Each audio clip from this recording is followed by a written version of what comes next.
Good afternoon, everyone. Welcome to our post-match press conference. Congratulations to the FPU Tamanos for winning their fifth straight match in the season, beating the Ateneo Blue Eagles in 4 sets. We have Coach Edison Orculio, Lyric Mendoza, Miko Espartero, and Jake Briones. Yes.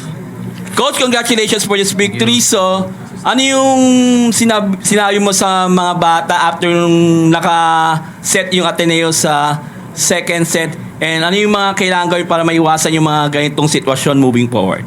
Please use the mic.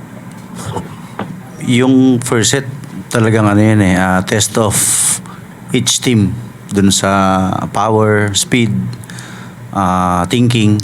Siguro baka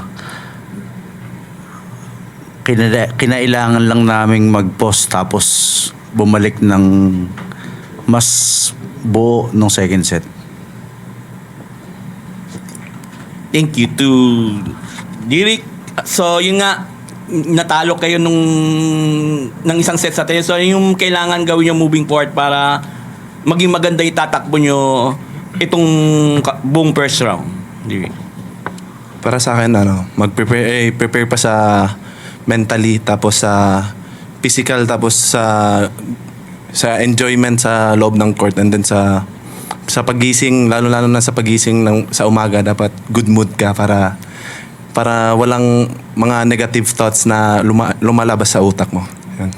Thank you, Lyric. 9 of 12 attacks, 6 blocks si Lyric. So, si Miko, 17 of 28 attacks, 2 blocks, 19 excellent receptions, and 3 digs. So, 5-0 kayo ngayon. I know malayo pa. So, ano yung mindset nyo para, syempre, yung makorek nyo yung mga lapses nyo at mapolish yung laro nyo?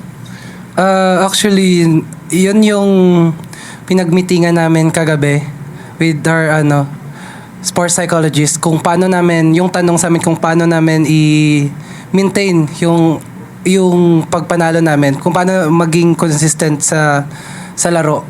At yun yung new work pa namin. At ayun, sa ensayo. Okay, thank you, Lyric. Thank you, Miko. The floor is open for question. Coach, ayun nga, after nung first set, nakabawi naman kaagad na masabi mo dun sa, kumbaga, maturity na nitong team. Marami pang dapat ayusin siguro. Yung wag natin tignan yung standing, yung team standing. Tignan natin yung every match na nangyayari para mas lalo namin pagtrabahuhan dun sa ensayo natin. Huwag niyo kalimutan si Jake.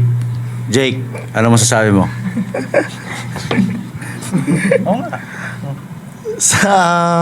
Masasabi ko sa game namin today, talagang pinagandaan kagabi. Pinagandaan namin tong game na to. At syempre, sabi nga ni coach sa amin, talagang kailangan namin paghihirapan yung every game kasi walang team na nagbibigay ngayong season. Lahat talaga ay nagtatrabaho. Ayun po. Jake, siguro ano na lang masabi mo, kumbaga, working with Benny Ceballos, isa sa magagaling na libero dito sa liga. Syempre, pag naglalaro po ako actually, talagang wala po akong iniisip na kahit anong pressure. Kasi whatever happens po, andyan po si Venny lagi.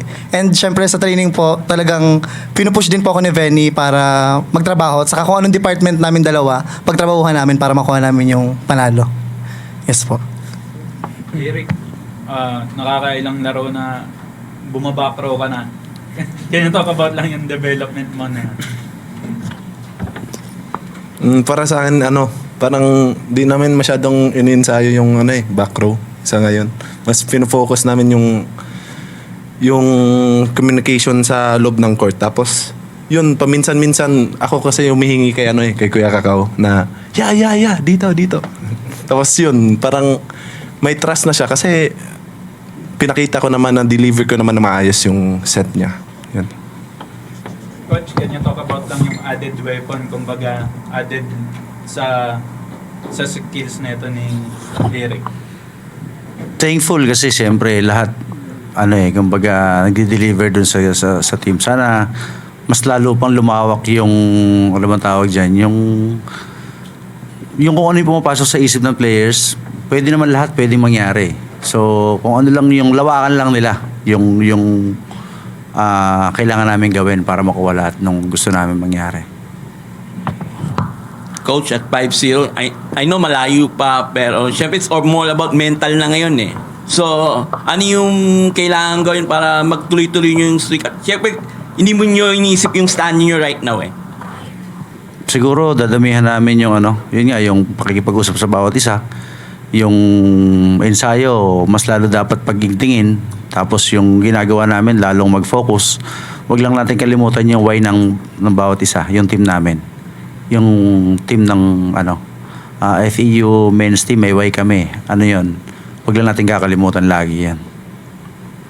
And to Jake, kasi FU number 1 sa digs sa liga. So,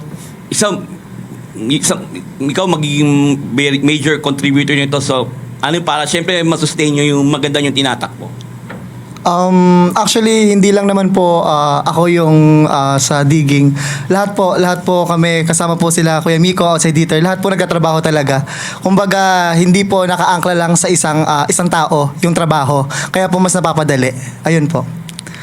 Alright. Congratulations, Coach Edison and the players. We appreciate you so much. Thank you so much po. Good job. God bless everyone. Thank you. Maraming salamat po. Good job, good job. Thank you, thank you. Dagaan ng talaga.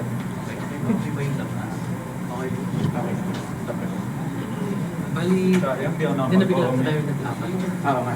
Kaya bigla akong nakita ko kanina. Ito ka dyan, moderator. Tapos, kuya, yun.